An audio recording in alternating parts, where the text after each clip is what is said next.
Good evening, everybody. Welcome to SHCTV. I'm Secondhand Coke, and we are in episode 5, The Hands That Rocked These Cradles. Today's agenda, we're going to look at a few news articles from the past week having to do with Meghan Markle and her American Riviera Orchard brand trademark fiasco, followed by looking at and summarizing and talking about Chapter 2 of Lady C's book, Meghan and Harry, The Real Story, Persecutors or Victims. It seemed, based on the comments from last week, that everybody wanted to go ahead and continue with this book, and so we'll just do a chapter each episode until we run out of chapters or until everybody tells me to stop, whichever comes first. So, regarding American Riviera Orchard, the first story that ran was a Radar Online exclusive, and the link for this is in the program notes if you want to go try to hunt it down and read the whole article yourself. But the title gives you the basic gist, and that is that raging Meghan Markle threatens to sack lawyer Marjorie Norman Whitter after she fails to bag simple trademark for posh jelly line. So basically, what we are to know based on this information is that, yes, there's a problem with the trademark. The trademark office isn't taking the trademark for a couple of pretty valid reasons. But you need to know, we all need to know, most importantly, is that this is obviously not Meghan's fault. Surely, I mean, we can all understand that it's not Meghan's fault. I can't imagine a situation where, say, a attorney, a partner in a law firm who has been working with trademarks for her career wouldn't have advised Meghan that, you can't really trademark locations. And also, there might be a conflict with Harry and David's Royal Riviera brand. And so maybe we should try going with another name, or maybe you should wait and let the trademark come back before you begin any widespread Instagram marketing campaigns. Surely a lawyer like that would not have advised Meghan to go ahead with the application. I can't imagine a world where Meghan would just go ahead and do something and ignore somebody who's telling her, giving her good advice to the contrary. I mean, can you? Really? Look, Marjorie Norman Whitter, I feel for her because A, she's risking losing Meghan as a client, and we know that she probably loves having Meghan as a client. Can you imagine the legal banter that she's been able to have with Meghan? I mean, to be an attorney and be face to face with one of the greatest legal minds in television history, Rachel Zane, the paralegal from Suits who couldn't pass the bar, to be able to spar off with that kind of legal wisdom and just, go tit for tat with her and, compare notes and take risks and collaborate. I'm sure Marjorie Norman Whitter wants to keep Meghan as a client at all costs. And I am, of course, being sarcastic. I think if Marjorie Norman Whitter were to be fired as Meghan's client, that might be a relief for her. It would be a relief for me. But I also think that what probably happened is that Meghan was told exactly what might happen, could happen, and now it has happened. And she just ignores advice because that's what she does. She is a dictator in high heels, after all. So, knowing that it's not Meghan's fault, the rest of the article was reporting that Whitter had filed for I believe, a 6-week extension a few weeks ago so that they would have some time to revise what they submit to the trademark office. Now, in addition to that, Meghan's going to have to pay $700 more to go ahead in the application process. And I don't see how they're going to get around it all with a rebrand without a rebrand, rather. So, that's what that was about. But, Meghan's got us covered, and she's going to make sure that our faith in her doesn't waver. So she's going to push out another piece in the media that lets us know that Meghan Markle is set to sparkle in 2025 with cooking, gardening, and entertaining TV comeback and brand launch, sources say. So, if we were down just a few minutes ago and starting to lose our faith in Meghan, that maybe something she's touching is turning to crap like everything else she's touched since she married Harry and became somebody people knew the name of, um, we don't need to worry because she's making a comeback. She's making comebacks. She's making clapbacks. She will back you into a corner and just relentlessly make you see things about her life until something happens and all of this craziness stops. I don't know. Instead of a comeback or a smack back or a clap back, I wish she would just not go and then she doesn't have to come back, or go and stay gone and no back. No coming back. Anyway, so this article I wanted to read through with you because it's got some interesting things in here about how media is working these days, especially as regards Meghan. I do think that she is the inspiration behind this article, certainly.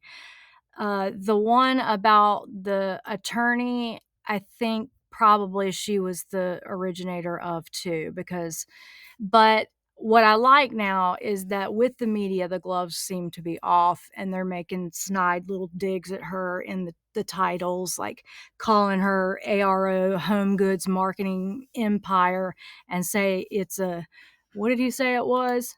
A posh jelly line, and minimizing it to that. That's just fantastic. I think that's great. And Meghan needs to be minimized and bring that head back down to the size of a normal human being's. Okay, so let's read through this and talk about a few things with it, and then we'll go on into Lady C's chapter 2. So, Meghan Markle will make her return to public life with a bang in the new year, page 6 can reveal. The Duchess of Sussex has barely seen over the past few months as she readied her new products, but she will launch her Netflix show centered around cooking, gardening, and entertaining in early 2025. Let's stop right there and math for a little bit. She only just filed for a 6-week extension with the trademark office, which indicates that a new submission for trademark approval wouldn't be coming out until probably at the new year, which is early 2025. What's going to happen when they still won't trademark American Riviera Orchard? Are they going to change the entire trademark? In which case, any product that has American Riviera Orchard embossed on it anywhere is going to have to be scrapped and relabeled. It's probably pretty costly, and Meghan has a lot wrapped up. If she did decide to go through and take a chance on this and run a product line out without even knowing if she was going to be able to get a trademark on the name of the company, this could be a very costly mistake, it seems to me. I don't know anything about business. I don't know anything about trademarks. I don't know much. I don't know anything. But it would seem to me that best case scenario, it's after the first of the year, and then the trademark does go ahead, and then she can start pushing things out maybe. But if it doesn't go ahead, she's sunk, and it doesn't sound to me like it can go ahead unless she changes the name of the stuff. Am I missing something there? I don't know. Let me know in the comments if you have some thoughts on this. So back to the article. Alongside that, finally, will come the launch of her much anticipated lifestyle brand. It comes amid swirling speculation that all was not well with the development of the brand, which has so far only been promoted with cutesy baskets of homemade jams sent to Markle's celebrity BFFs, from Kris Jenner to Chrissy Teigen and actress Abigail Spencer. That's another place where they minimize Meghan, and it just makes me laugh. Calling her stuff cutesy, that's fantastic. That's just great. Okay. The brand was announced amid great fanfare back in March, but as page 6 revealed, Markle, 43, has not worked with local factories or jam makers near her home in Southern California on her products, prompting questions of who exactly is on the team behind the products. So, the American Riviera, I'll cut in here to just say, I believe is Southern California, like the area around Santa Barbara. If I'm not right about that, please put it in the comments so that I can know better for the future. But if Meghan touts this as being, locally sourced, farm to table, fresh food type stuff, but this is saying nowhere near the American Riviera is sourcing these particular products. So where are they coming from?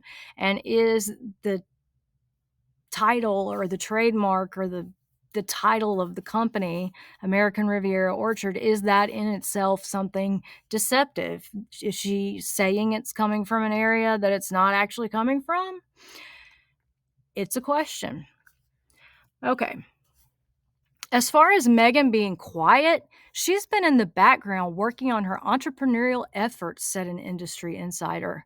Both the Netflix project and her brand will come out within the same timeline in the new year.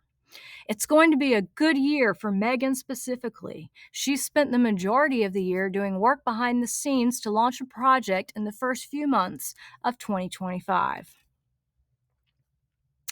Okay. I don't know how it's going to happen, but Markle's going to sparkle. We'll just have to see. So, we first revealed how Markle aims to follow in the footsteps of lifestyle doyenne Martha Stewart with her Netflix show, and clips promoting her brand have showed her in the kitchen at a stunning Montecito estate. She filmed her show, which celebrates the joys of cooking, gardening, entertaining, and friendship, according to Netflix, around California and at the sprawling home of Tom and Sherry Cipolla, keen philanthropists who are both fixtures on the Montecito society scene. So, back in June, I think I heard a rumor that I shared onto Reddit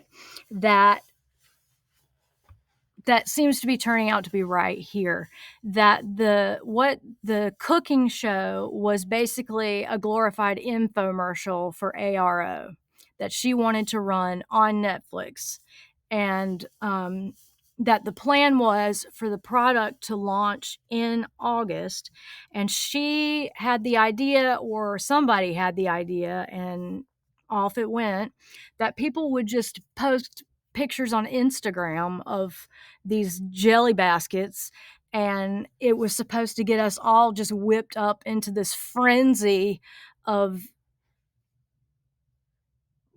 impatience, just dying to see what Meghan was going to put out. And then at that time, she was going to put out, we know what she put out, but she was going to put out the product and unveil this Netflix show as part of the marketing campaign going into it. So that's what I heard in June, and that seems to be what's coming about here before our very eyes. But she missed the deadlines in August, and she doesn't have a trademark. So right now, I wouldn't be announcing any kind of dates, but Meghan knows best. Okay, so back to talking about Martha Stewart. Asked about Stewart's thoughts on her new rival, a close friend of Martha's told us, "We've joked that she doesn't even think twice about Meghan Markle. She doesn't even consider her to be on her radar." Way to just put it straight out there, Martha. I love you for that. That's great. Next page. The 83-year-old has a hit Netflix documentary, Martha, based on her life. The friend of Martha's sniffed Martha's documentary was celebrated, but with Meghan and Harry's documentary was mocked. They're in two separate universes when it comes to public opinion. And from Martha's point of view, that's a good thing. Similarly, Rachel Richardson, a former Snapchat exec and writer of Highly Flammable Trends newsletter, added, Meghan should sit down and watch the Netflix doc Martha and make notes as it lays out the pitfalls and opportunities afforded to women who run lifestyle brands. What Martha has aced her whole career is understanding how to go viral and what platforms help her do that, Richardson added. TV, of course, is a powerful medium, and the next Netflix show will help her reach millions. But Meghan needs savvy strategies for social media. Stop right there. Wait. So, having some buddies take pictures of baskets of fruit and posting them on Instagram is not being social media savvy? Are you kidding me? Really? Huh. Richardson continues, Markle should eschew her buttoned up vibe. If she is forward thinking, then she'll be strategizing about live streaming, as that's really having a moment. Can you guys imagine Meghan live streaming something? She can't, and she would never do it. She can't do it. She couldn't control the public opinion coming in, and she'd be about to freak out. And I don't know. It'd be interesting to see if she does that. I'd kind of like to watch it because I'd like to read some of the comments that might come in about this. But yeah, so live streaming, I guess that's forward thinking. So maybe Meghan should give it a thought. Markle has, however, been taking advice from powerful friends like Claire Waite Keller, the former Givenchy designer who created her wrinkled. I'm sorry, it didn't say wrinkled. I added that. Givenchy designer who created her wedding dress and who has signed a big deal with Uniqlo alongside Victoria Jackson, a QVC star and makeup entrepreneur. So now we're in the name dropping part of the article. Meghan also joined a host of powerful women, including Gwyneth Paltrow and Reese Witherspoon at the G9 Summit in the Hamptons this summer. She also this month announced she's a financial backer of her longtime colorist and friend Katie Lee's new hair care line, Highbrow Hippie. I knew somehow Gwyneth Paltrow's names and Reese Witherspoon's name would get thrown into this, and I'll tell you why when we get to the end. So moving on. Cooking has always been on Meghan's radar. She published a cookbook to raise funds for the survivors of the Grenfell fire while living in the UK. So she did that. That was about 6 years ago. And earlier this month, she joined Afghan women at a holiday dinner in California. All right, so cooking's on her radar because this one time she collaborated on a cookbook 5 years ago, which was really the other women's recipes, and she just, showed up for the photo call. And then she did a dinner just this month. So yeah, cooking has always been on her radar. You can just tell. It's just always been there. She's just steeped in cooking.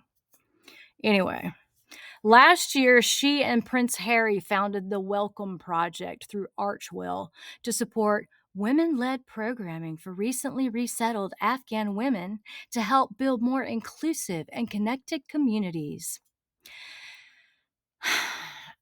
I heard that there's already these projects everywhere. So if they have started a chapter in the Los Angeles area of the Welcome Project, then everybody needs to know that it is just plagiarized from the same thing that exists already in, I think it's Boston where it all started. But, once again, take something she's not really doing or an idea she didn't really have and put it in something and make it sound like she had an idea and did something. And, we can all just fawn all over her.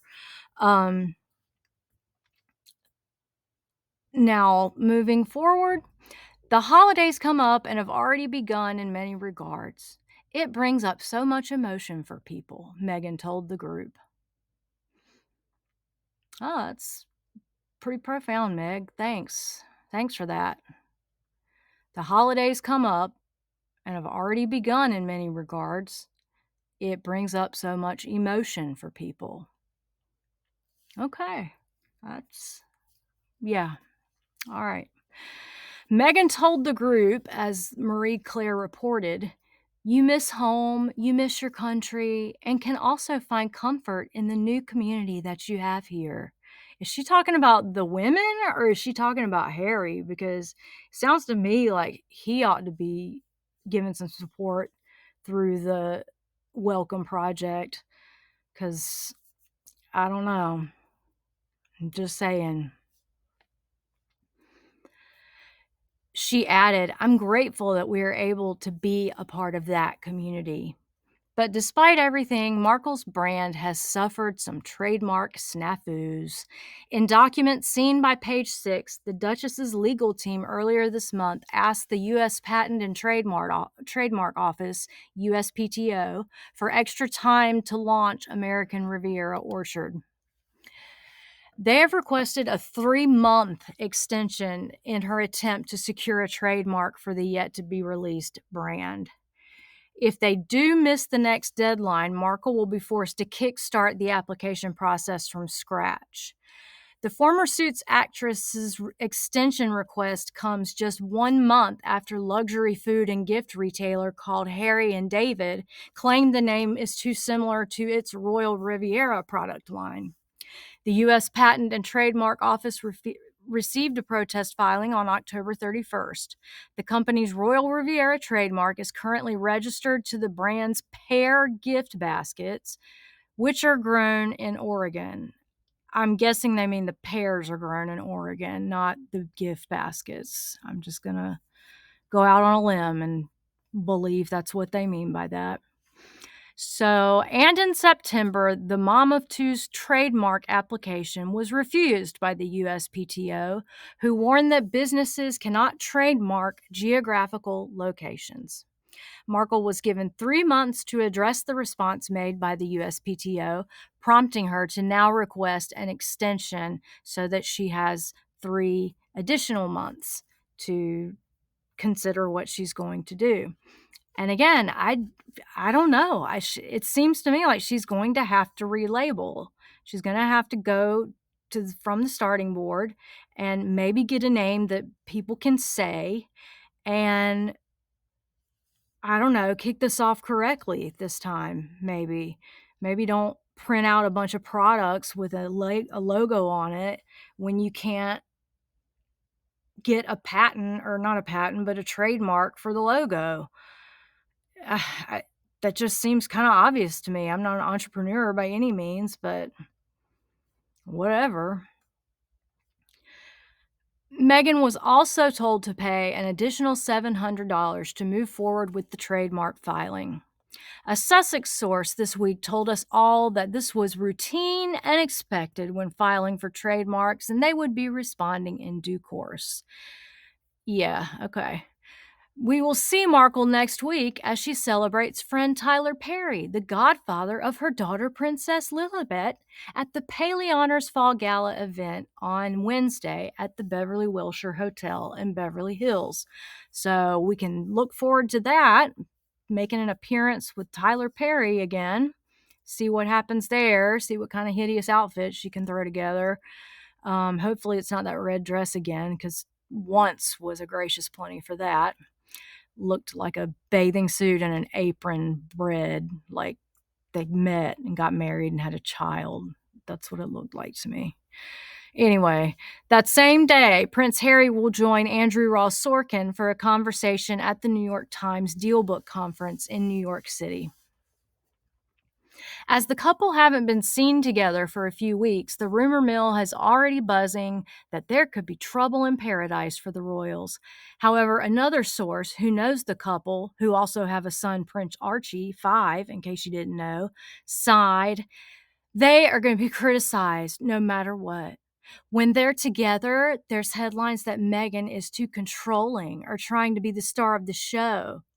The Duke and Duchess are a married couple and in a normal relationship. You don't do every single thing together. They also have to raise a 5 and 3-year-old, and somebody has to remain in California while the other person is out of state. Since when? Really? Like, you left a pretty new baby, like 3 months old, and her brother, a 2-year-old, at home with, I'm assuming, some kind of nanny for care. But you and Harry were over in the UK for several weeks doing first one thing, then another, and then the Queen died, and then you stayed there more. That was like 4 or 5 weeks that they were there and didn't have to have one parent in California. And then, they can go to Colombia and they can go to Nigeria together. And obviously, one of them wasn't home with the kids at that. So why all of a sudden do we all just get told somebody has to remain in California while the other person's out of state, and we're just supposed to pretend like, oh yeah, absolutely, yeah, that's been the policy for you guys' parenting. One person's there and one person's not. Ugh. Anyway, it wouldn't make sense for Meghan. It also wouldn't make sense for Meghan to be the focal point for Harry's patronages. Oh my God. So you mean it doesn't make sense for Meghan to be clinging to him the entire Invictus Games events that she's gone to, or to wear all these expensive clothes and not just wear the Invictus logoed athletic gear like everybody else does? Like, that doesn't make sense. So the stuff they've been doing now doesn't make sense. And we're ridiculous because we thought what they did in the past they would do now. Okay, all right, well, so it wouldn't make sense, apparently, for Meghan to be the focal point for Harry's patronages, and the same goes for Meghan's philanthropic efforts, whatever they may be. For example, if it's something to do with women, which is near and dear to her heart.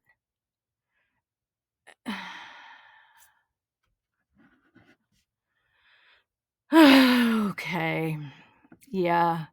It would be stupid for Harry to stand there with Meghan if she gave a speech about women, God almighty. Okay, moving on. But you do see an appropriate overlap. For example, when they went to Colombia, which is spelled wrong, to further their work on their foundation, then you see them work as a unit. The couple's Netflix documentary Polo is out December 10th, and you will see a cameo from Markle. I can't wait. But she and Harry don't want the spotlight of the show to be on them, a friend said. As Page Six revealed, the Polo project and the Markle project will likely see the end of the couple's multi-million-dollar deal with Netflix. Markle will also join Harry at the Invictus Games in Vancouver in February, we're told. Well, I heard that we would not be seeing her at the Invictus Games in Vancouver in February, but we'll just have to see what happens. I don't know. Personally, I think it doesn't make sense for her to be there, as for reasons just stated, but Meghan just doesn't ask me what I think, or anybody. Okay, so they're claiming that. And as for Harry, he remains estranged from his father and brother, both of whom did not reach out personally on his 40th birthday in September, we can reveal. What does that have to do with any of the rest of the article? Like, that's just let's just drop details like breadcrumbs behind ourselves so that, oh God. So instead of these reaching out privately or personally to Harry, instead King Charles and Prince William gave nods via social media posts. I wish she had a nod stuck up her. All right, the Sussexes have not been invited to Sandringham, the King's country estate in the UK, for Christmas. Instead, they will have a quiet holiday with Markle's mom, Doria Raglan, and close friends. Harry has had a great year, and he'll continue to keep working on his passion projects, said a friend.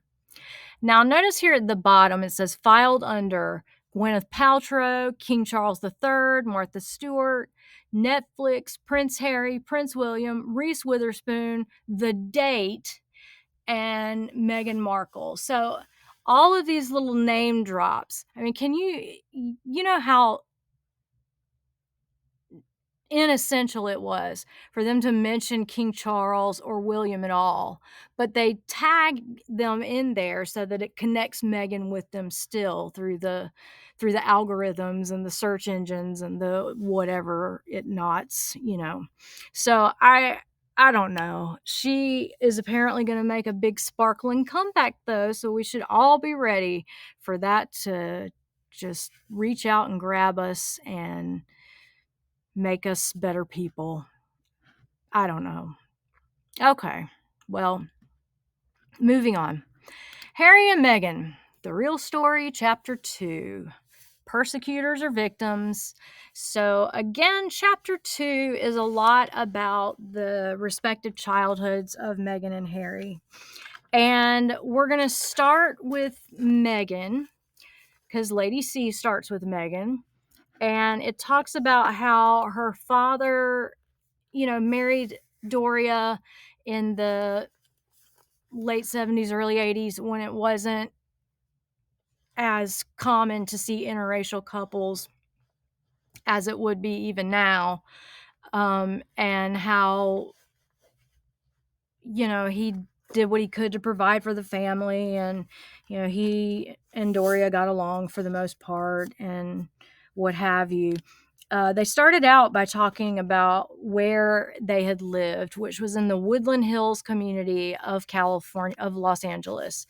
And it said that Tom Markle had a 5-bedroom house that he had purchased and in Woodland Hills. And so I'm nosy like this. So I decided to see, well, what does a 5-bedroom house in Woodland Hills look like? And so I went going through the real estate on realtor.com to see what would come up. And I found this home for like 1.8 million, I think. And it's 5 bedrooms. This is just me being nosy, but you look in here, it's a decent kitchen with a gas range, wall appliances, nice big living room, nice big family room. Looks like a decent house to me, but I guess if you live in a house like that, you got to eat at Sizzler all the time. You just got to pick your battles, I guess. So anyway, that's the type of housing that Thomas Markle had Meghan grow up in a very high cost, affluent area where she could kind of thrive and meet a lot of people that could have helped her tremendously along her way in her path to show business, should she have chosen to be more successful in it. When Meghan was, I think, 2, Doria and Tom Markle Sr. divorced. Doria was kind of tired of being at home with the baby all day, and even though both she and Tom Markle, nothing was too good for Flower. That was their pet name for her. So nothing was too good for Flower. She gets everything she wants. She's spoiled, rotten, and then they divorce.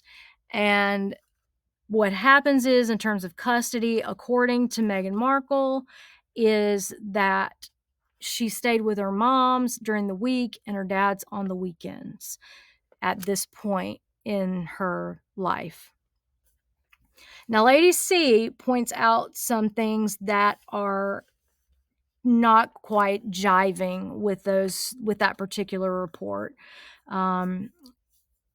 For example, pictures belie it, reports from classmates, even Meghan's own report that she used to go to the Married with Children set every day and after school and wait for him to get done with work doesn't really fit in with this report that she was at her mom's all week and her dad's every weekend. And where I personally take issue with it is because she said that on Sunday nights they would all sit and watch Jeopardy together, her mom, and her dad. And I just want to say Jeopardy does not come on Sunday nights, especially not in the early 80s or mid to late 80s when she would have been watching these particular episodes. That is just not how Jeopardy rolls back then. It's not how it rolls now. Now, if it comes on Saturday or Sunday, it's usually a repeat from the week. But I'm just saying, I know my Jeopardy. I feel pretty strongly about this. I don't know that I trust their custody division estimates, but it's not important, hugely important in the scheme of things. So we'll just let that drop. So the next move, or in the midst of all of this happening, Meghan begins her schooling. Her first school, I've got pictures here of the evolution of this school. She attends the Hollywood Little Red Schoolhouse.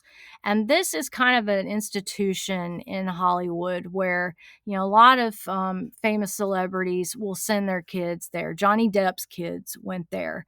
And while it used to be like this little schoolhouse building, like the black and white one on the left here, it now is the mock-up of what you see on the right. And it is a fully fledged school now. It's not just a daycare. It offers education and instruction from kindergarten, I believe, up to 5th grade. And that is the years that Meghan attended. Now, while she was there, she met Nikki Pretty, who would be her best friend for life. And she and Nikki were always together. Now, Nikki has some things to say about Meghan that I'll refer to every now and again. One of them was that Meghan always had to be in charge. And if you didn't do it her way, she would just give you the silent treatment until you broke down and did it the way that she wanted to do it, or got whatever apology she thought she deserved, that sort of thing. And so I've got this video here that I found. It's pretty short. We'll watch just a segment of it, and then I'll give you my thoughts before we move on.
Oh, look who's got the crown now.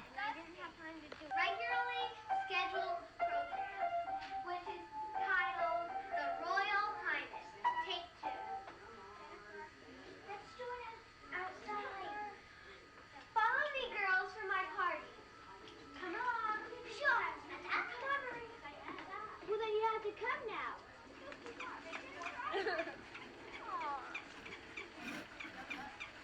Okay. So that was Meghan Markle at a birthday party for, it's either Nanaki Pretty or her little sister. And as we see, somebody steps up and controls the action of the birthday party. We see, and it's Meghan. She also is seen later wearing the birthday girl, who should be the queen of the party's crown, and telling everybody what to do. And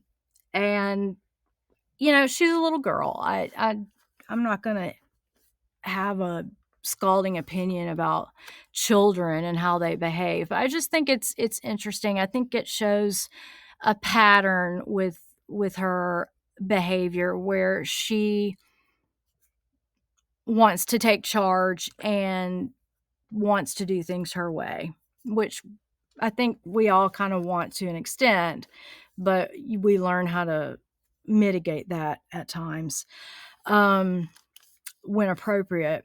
So after elementary school, Meghan, with her friend Nikki Pretty, goes to Immaculate Heart High School in Los Angeles. It's a preparatory secondary school, for girls, and Meghan attends there and gets a very nice private education from there.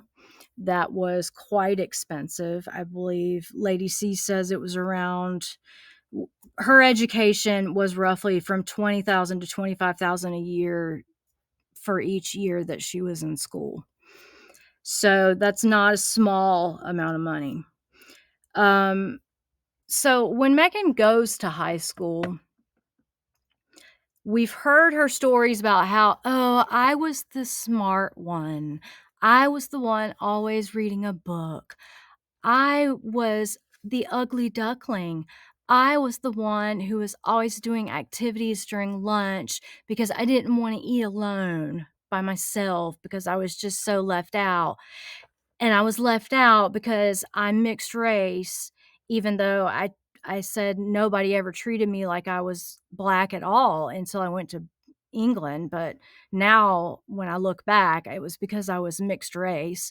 Despite the fact that the school, I think, has a 25% mixed population, 35% white, um, 25% black. It it's works out. It's a very diversely The demographics of the school are very diverse. Lady C points out, and so she shouldn't have. It doesn't track why she would have felt especially left out because of any kind of racial element. Um, and she's there with her best friend, Inaki Pretty, and in the book, I've pointed out one particular section here. Um, so it must have. So Lady C writes, even that claim, though, is open to question. The claim being that she had to eat lunch alone. Her best friend from the age of 2 throughout her school years was Nanaki Nikki Pretty. While Meghan's claims to isolation would lead one to conclude that Nikki did not exist, she did. Very much so. They went to the same school. They stayed over at each other's houses. They went on trips together. They were always together, according to people who knew them at the time. Are we to accept that she and Nikki never had lunch together, despite the fact that everyone at the school remembers them always together? So, yes, that's only one objection to Meghan's claims of being, um, bullied and othered and pushed out in high school. Another one is that, for as unpopular as Meghan claimed she won Homecoming Queen, which, in my experience, is given to the most popular girl. It's something that's voted for, so whoever gets the most votes, becomes Homecoming Queen. The people, Nikki Pretty, as well as Meghan's other friends from during that time, they reported that Meghan campaigned to get this particular, um, honor in high school, that she put up flyers and she, flirted with boys in a certain way to get their vote, and then she also knew how to befriend the girls to get their vote, and lo and behold, in the end, she wins. And here's a couple of pictures of her on the field as she kind of walks out to get her attention that she's due. And the boy that she's with, I believe was homecoming queen, was actually the little brother of her high school boyfriend. And I think the high school boyfriend, I think his name was Luis Rivera. He went to college, and so his younger brother was still in school, and therefore Meghan goes to the dance with the younger brother, and she's homecoming queen. Now, if you go online and you Google Meghan Markle homecoming queen, you will see a whole bunch of search results come back. But if you look under videos, there's video of her being awarded the honor and getting into the car and being driven around the track. And at one point, she says, "I won, Daddy." And so apparently her father was there, no doubt video recording the moment and feeling proud of her. So, again, just more indication that the estrangement in her family between her and her father does seem to have come out of nowhere around the time that she got in with the royal family. So, another thing that Lady C points out, actually, I'll talk about that in a minute. So, during the high school years, Meghan's friends, Meghan's teachers, nobody sees Doria. And this is throughout her experience at the Immaculate Heart High School. So she's there from 6th grade to 12th grade. And the only time one teacher reports ever having met her was at graduation. And real quick, here's a picture of Meghan from high school, a senior picture, and then a picture of her now. And I'll just let you take a look at the two women, and if you see any differences, feel free to share them in the comments and we can discuss. But I think she was a pretty cute girl in high school, and yeah, okay, that's what I think. And then things happen and whatever. Okay, so another thing that when it comes to race, there is an incident when first of all, the staff became aware of who Meghan's mother was and that she was Black at their graduation. And this school does their graduation from the Hollywood Bowl, which is pictured here. And I'm just asking, do they not have like a civic center or a cafegimatorium or something at their school that they could do graduation in? Because I just feel like using the Hollywood Bowl is excessive. I don't know, maybe they need it. It's none of my business, but it struck me as odd. But whatever. So at graduation, driving out of graduation specifically, is when Meghan tells one of her stories about encountering racial tension in her childhood. And that would be, this particular instance is the one where someone in traffic called Doria the N-word. And Meghan, tells this huge detailed story about seeing her caramel skin turn white at the knuckles and how bad she felt for her and all of that. And so, I mean, there's that. The other moments where she recounts race having been this big, looming albatross in her life, kind of hanging over her head all the time, was when she had to complete a census record in 6th grade. And basically, she had to just, put her name or grade or race and her whatever, and they're tracking data points. And that's it. That's all it is. It's just like, it's not even.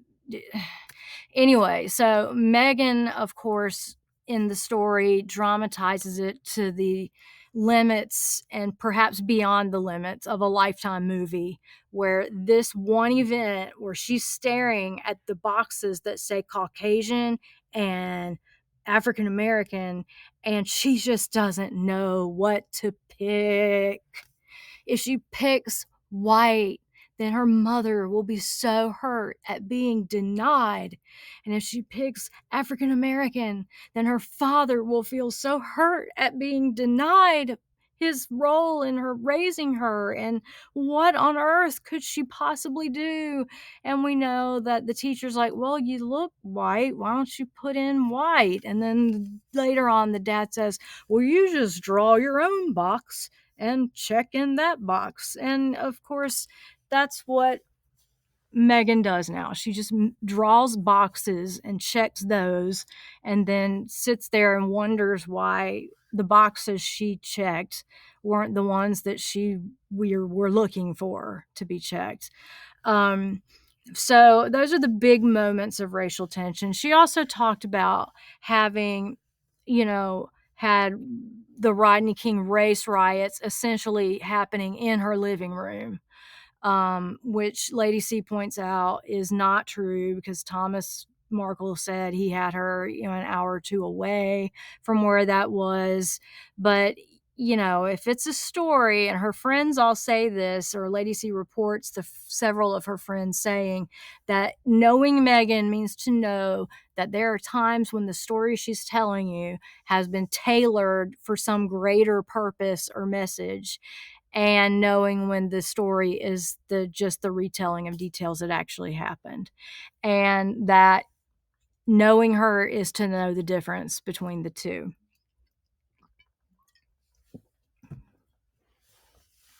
So after high school, Meghan goes to, not Notre Dame, Northwestern University. Just enjoy that picture and pretend like it's Northwestern, because I lost a couple of brain cells there apparently before I put that slide in. Let's not even look at it. She goes to Northwestern. She gets her degree, supposedly, in drama. And her uncle at that time she wanted to do an internship at an embassy. So she calls her uncle, who was in the State Department, who gets her the embassy gig in Argentina. So she takes the gig and is grateful for it, and probably learned a lot, and it sounds like a pretty amazing opportunity to be given. And then after that, she took the Foreign Service Officers exam and failed it, and that is the end of her career as a diplomat of any kind. Yeah, so that was that. But otherwise, she went to college, she joined a sorority. There are rumors about things that happened in the sorority, like her engaging in some cruel hazing incidents. Lady C doesn't go into those, so I won't either. But one thing Lady C does go into is that how Meghan learned in high school that she was good at getting men to pay attention to her. One anecdote that Lady C writes about is how Meghan goes up to this Iranian student and says to him in Farsi, "You're beautiful." And the Iranian student's like, wow, how did you know how to say that? And then Megan's like, I learned it just for you. And then the guy said, she left, and he never talked to her ever again in his life. But I mean, as we can see, it made an impression. And so Lady C recounted the string of men that Megan's used to kind of, put herself in the places in life that she wants to get to. And Nikki Pretty and a couple of other friends agree that if there is some way that something can be done, or if serving another person helps Meghan Markle, then Meghan Markle's going to do it. But there usually has to be that transactional component before she really gets involved. And otherwise, she's just out there practicing her craft and, moving from one dude to the next. So in the parade of men, which she hasn't had that many romantic partners. So there's her dad, which isn't a romantic partner at all, if everything is right. And then that was followed by the high school boyfriend. After that, we have Trevor Ingleson, and then Corey Vitiello, who's kinda I accidentally cut Meghan out there. She's standing with Corey Vitiello, but I messed up the picture, but that's okay. And then there she is with Harry. And so with each of these men, with the exception of maybe the high school boyfriend, we can kinda name a way that she climbed ahead socially to get to where she got, ultimately, based on what each of those men were able to do for her. And that's pretty much all that Lady C had to say about her and her experiences. Oh, because could it talk about Meghan Markle's childhood if we don't talk about the damn dishwasher soap? Just to gloss over it and get it out of the way, the dishwasher soap, it is not possible that Meghan's letter changed anything about the dishwasher soap commercial, that it had already been rewritten and reshot before swarms of teachers decided to have their classes, their entire classes. Wasn't just Meghan taking on some initiative, but entire classes were doing this as an assignment. And so no, Meghan did not single-handedly change this Procter and Gamble ad campaign. It's just she wrote a letter, and then her dad set up the Nick News interview to, make her feel special because, dear God, if Meghan doesn't feel special, how can any of us as human beings continue our daily life? We have to, without that being resolved. She has got to feel special. So please, Tom Markle, tell her Procter and Gamble just changed the commercial because of her, and put her on national TV on a kids network talking about what she did for her school assignment, and then tell her that Hillary Clinton wrote back to her and blah blah blah and all the things that you told her, because that is just going to create a really nice human being that people are going to enjoy having rubbed in their faces in for the next however many years. So thank you, Tom Markle. Appreciate that. That really helped her grow with a sense of perspective and decency and humility. And but no, you had to spoil her, and now we have to pay the price for that. And I just don't know how I feel about that. Oh, one last big spot of tea. So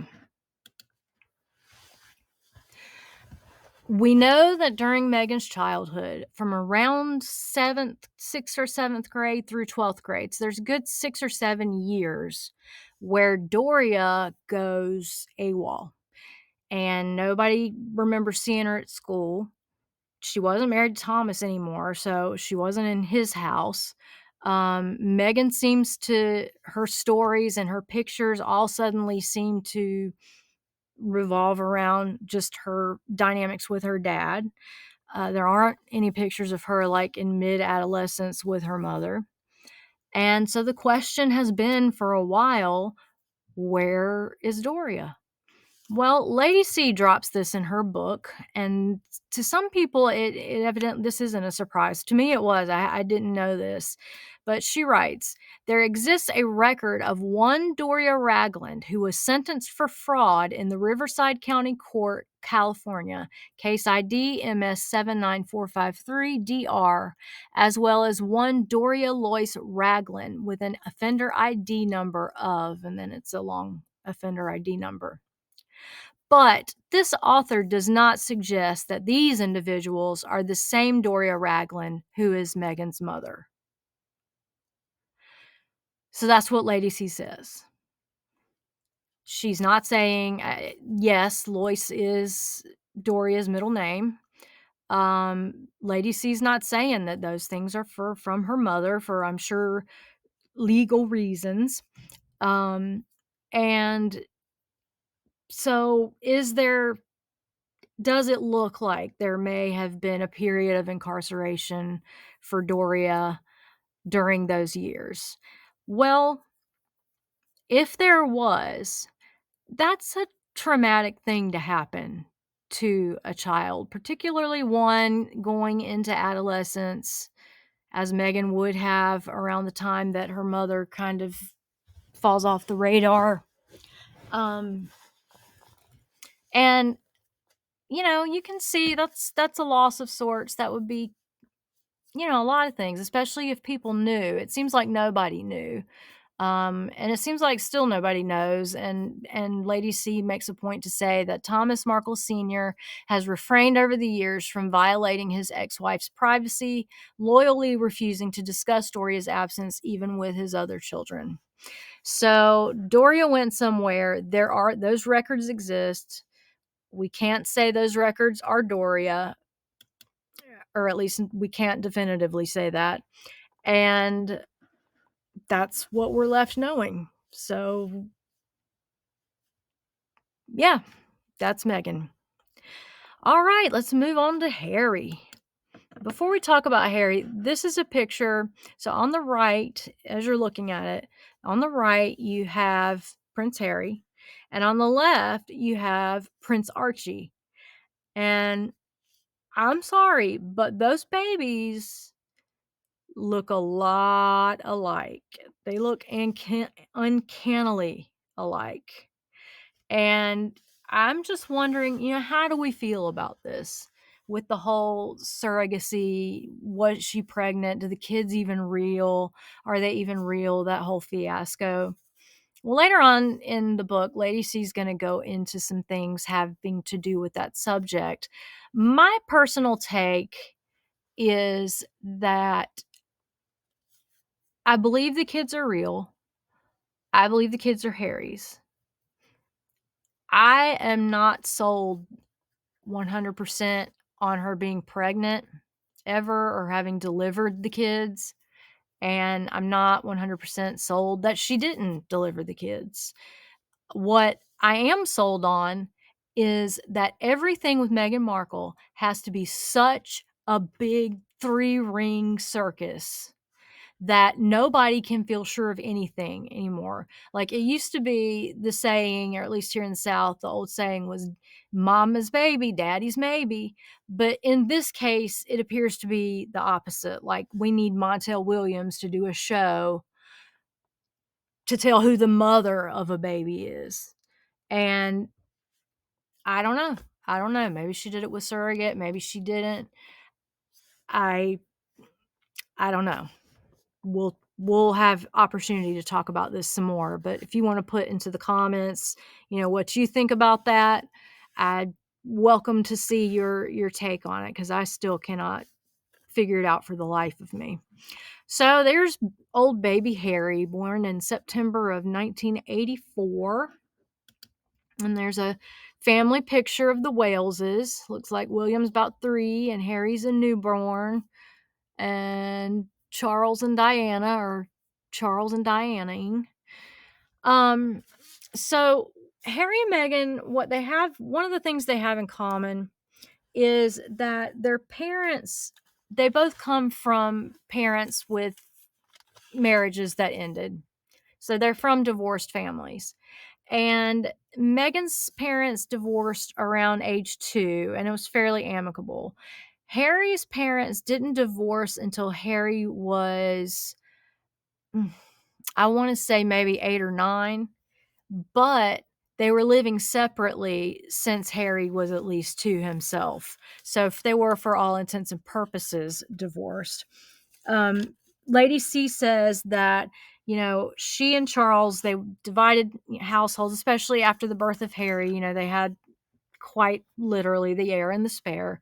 After that, Diana kept her base camp in Kensington Palace, and Charles stayed at Highgrove. And Charles would let Diana even come with her affair buddy, James Hewitt, at one point, and whoever else she was dragging around. He would let her entertain them at Highgrove if she wanted to.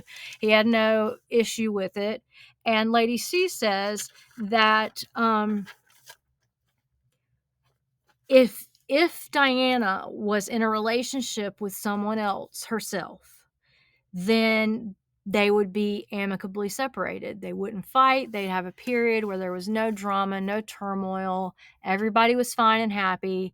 But as soon as Diana didn't have an affair buddy and Prince Charles did, that was when things started to go tits up for them. Was it basically, if Diana's not happy, no one is happy, is the vibe that I'm getting from Lady C.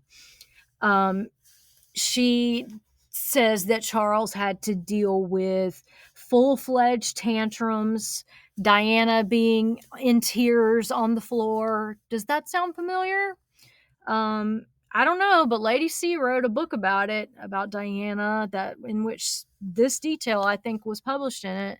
And it almost sounds like someone who's crying on the floor a lot by her own admission was studying someone else's who has red hair and is dumb, was studying that person's mom to try to, I don't know, manipulate him into marrying her or something. All I know is that if you grow up with a woman constantly on the floor crying, and then you meet somebody and you haven't healed in any way, and you meet somebody and they start falling on the floor crying, it's going to feel like home.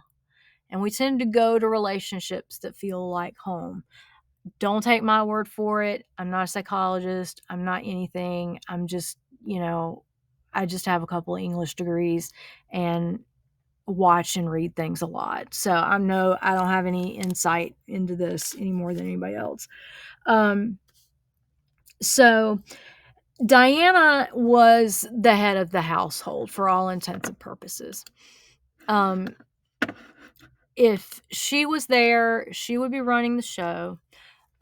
If the boys got a nanny that they particularly loved, Lady C said Diana would often fire the nanny and get another one because she didn't want anybody to be too attached to anybody that wasn't her, which becomes a point of conflict later on in the chapter.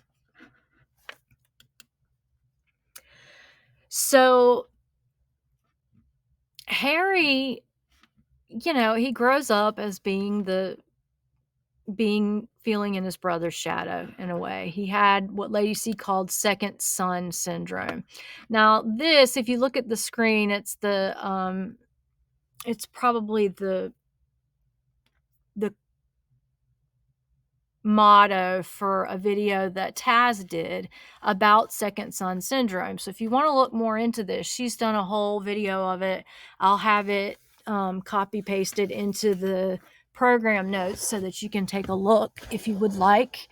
But basically, it's areas in which a child acts in a certain way, usually an undesirable way, just as a result of facing the pressures of seeing a older sibling be more successful or inherit something that they don't, or whatever the case may be.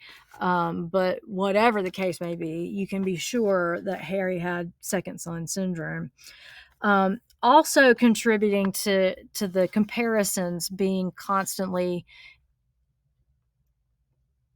thrown at Harry was the fact that even Diana said stuff like, I always knew, and this is a quote that Lady C includes Diana saying, I always knew that William would be all right, like his pa.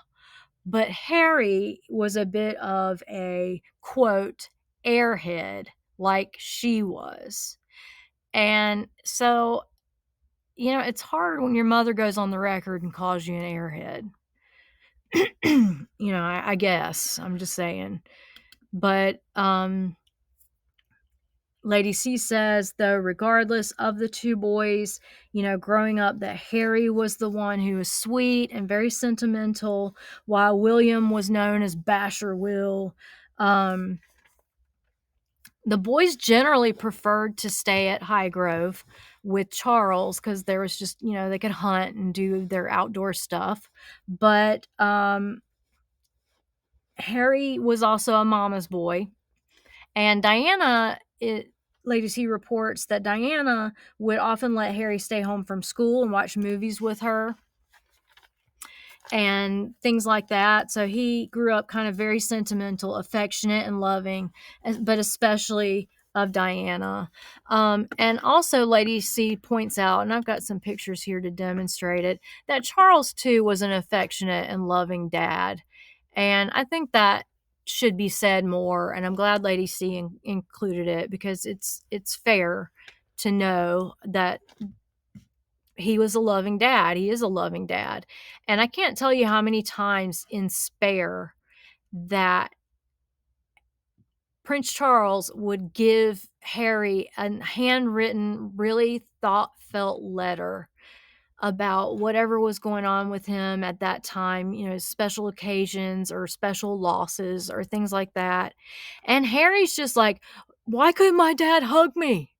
I needed my dad to give me a hug, and instead he writes on a piece of paper and there's not even any pictures. What was I supposed to do? Why can't I have a loving dad?" And I'm like, wouldn't it be so sweet to get these letters from your dad? I would keep them forever. That would be just great. Anyway, so growing up, Harry loved his sports. There he is playing some. And he also loved, although he did say growing up that whenever he would play sports, because he was kind of a prick, really, uh, off the sports pitch, that whenever he got out into a game, he said that the guys would often take that as an opportunity to rough him up for all the things that he had kind of put them through during non-sporting events. So he stopped enjoying sports for that amount of time. I guess he seems to enjoy them fine now. But he also had a lifelong love, and this is such a cute picture. He had a lifetime love of the military. This is baby Harry with his little fatigues, and it's just cute. And the plan was always to put Harry into the military, which isn't an uncommon thing to do with second sons. So around 1992, the Queen and Prince Philip, they finally decide, okay, we've had enough. This sucks. Diana and Charles, you guys just need to get divorced, because we're not feeling it anymore, and we really just don't want to deal with you guys anymore. So you guys get divorced, and they did. And unfortunately, though, this was around the same time that Harry went away for boarding school. So if you look at him there to the left in the red and gray, looking up at his brother, um, he was about 6 or 7, maybe as old as 8, but probably 6 or 7. And this was when his parents were getting divorced. And when it happened, they told the boys, it said that Harry cried, and Lady C said that William just said, "Well, I hope you all can be happy now." And I don't think that those two statements kind of say anything necessarily about the two boys. I think Harry was just a kid, and I think William was just a precocious older kid, and that his reaction, reflected his experience with his parents, and Harry's reflected his own. But then Harry goes off to school to what's it called, to Goldstone? No, something Ludgrove, and to later to Eton. And Eton, we know, was not really a good academic fit for him. Around the time, or actually, it was a little bit before Diana and Charles divorced, that Charles brought on Tiggy Leg Burke she wasn't really a nanny, she was more of a governess for Harry and William. And she would do a lot and get the boys outside and have them doing all the, muckety muck, roughety rough type stuff. And Diana would have them inside, or at a movie theater eating popcorn or things like that. That was her scene. But as had happened with other nannies in the past, the Wales boys loved Tiggy Leg Burke. Like, to this day, they invited her to their weddings. She is seen as a surrogate mother of sorts to them, or as a mother figure to them. And Diana started a rumor And this was actually what she was referring to when she interviewed with Martin Bashir. Lady C says that when she interviewed with Bashir and she's talking about there were 3 of us in the marriage, she was talking about Lady or Tiggy Leg Burke and Charles and her.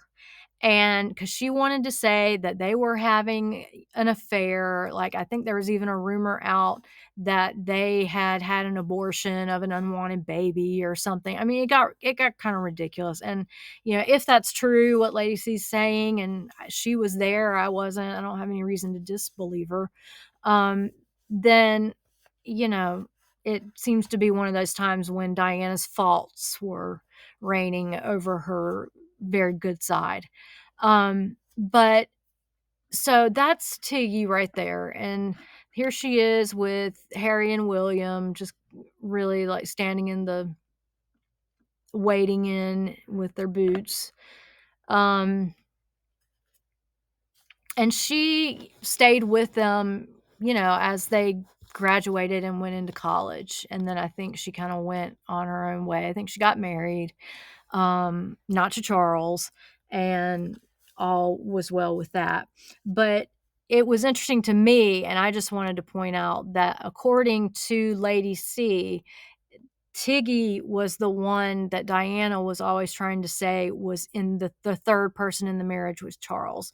And it was all stemmed from the fact that she was a nanny that Diana couldn't fire because Diana wasn't in charge of the household at that point because they had divorced or they were close to divorcing. Let's see. What am I forgetting? All right. So in high school, well, Harry's mother dies. And I did not include a picture of him walking behind his mother's coffin. I think we know what happened. I don't think it's healthy to belabor it any further. But we know that Harry didn't cope very well with it.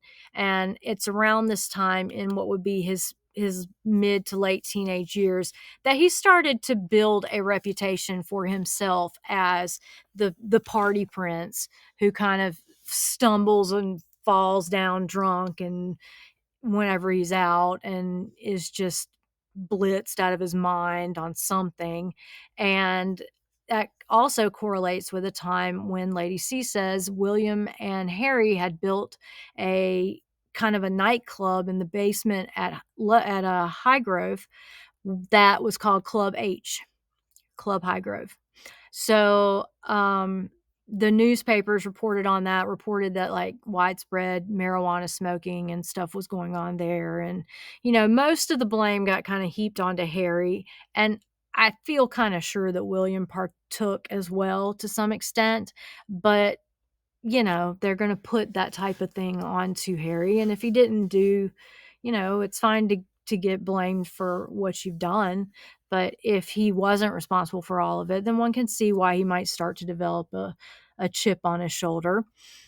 But after he graduates from Eton by the skin of his teeth, with teachers helping him in ways that are questionably ethical, his dad, or King Charles III now, comes to him and tells him, "Why don't you take a gap year?" And Harry's like, "Oh, yes, that was absolutely great idea. I'm going to go skiing.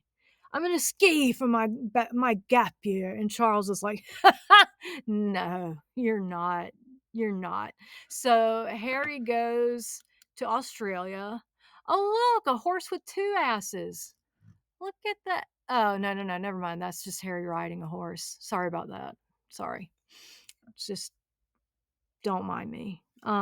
So anyway, Harry gets sent off for the first half of his gap year. He goes to Australia where he works as a jackaroo.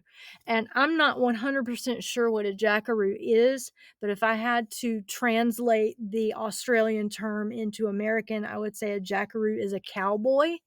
And if I'm wrong in that equivalency, hopefully some of our Australian audience will come into the comments and let me know, or at least confirm to me that yes, a jackaroo is a cowboy. But Harry did that. And apparently on this leg of his gap year, press had been sent with him.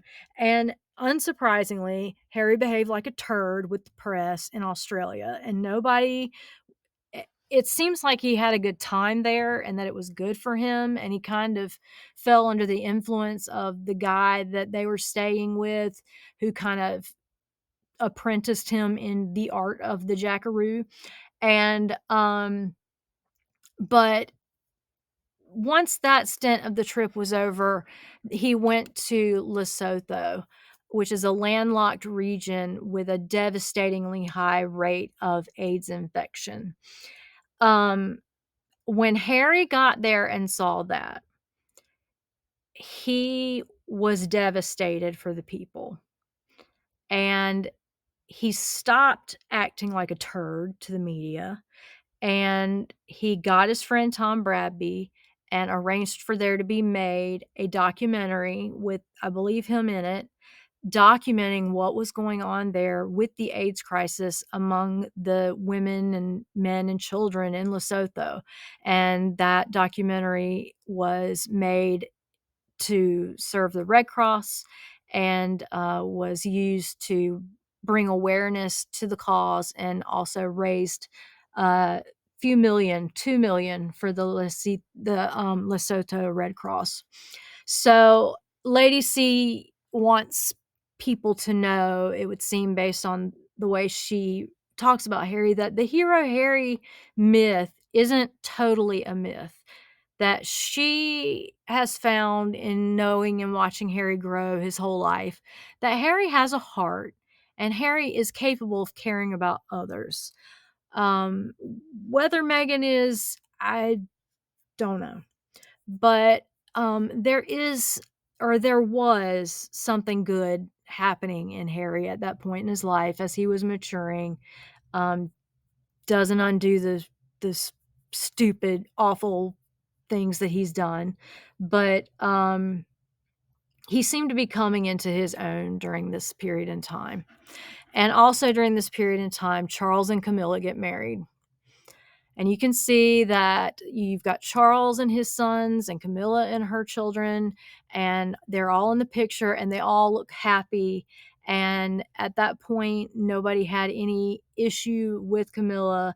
And Lady C says Harry didn't object to Charles's marriage to Camilla until Meghan arrived on the scene and re-educated Harry about um, how Camilla was using the media to try to make herself, the star of the royal family. Like Camilla ever, shows up.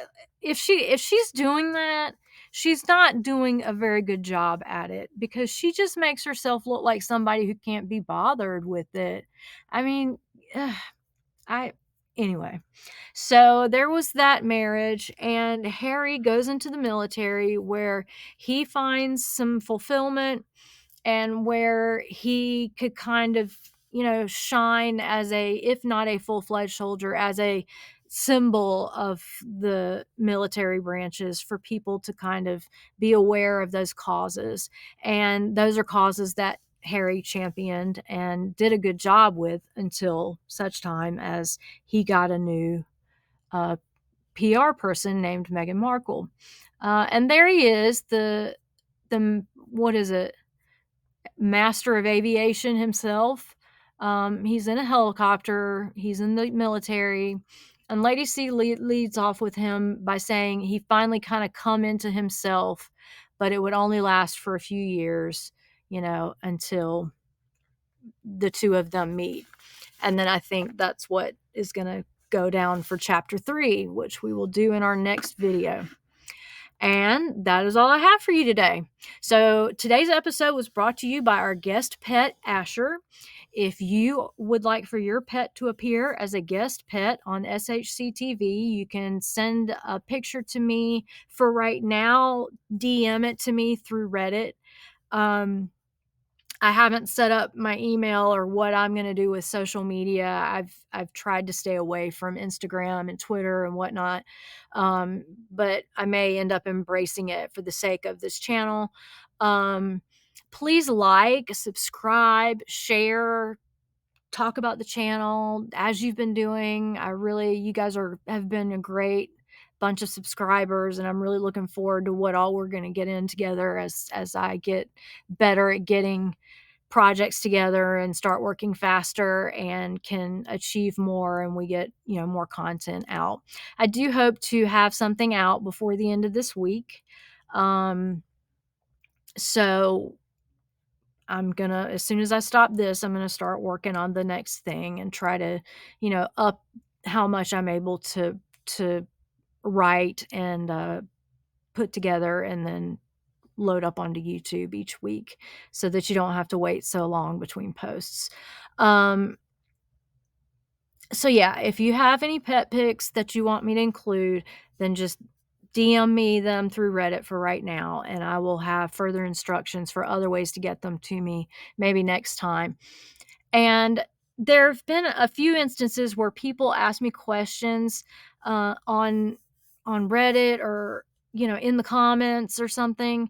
And I think what am going to start doing is doing a little segment with each show or each video where I answer some of your questions, whatever they may happen to be, if it's about media analysis or, how something works in Hollywood, or, I'll answer that stuff to the best of my ability and try to share anything that I know. And then definitely if I have some good tea, I'll share it with you. Um, but, so just leave those questions for me in the comments and I'll start gathering them together and start trying to hit one or two of them each time we get together with a video. So thank you very much for being my audience today, and I will see you next time on SHCTV. Just hang on and wait for me. I'll be back.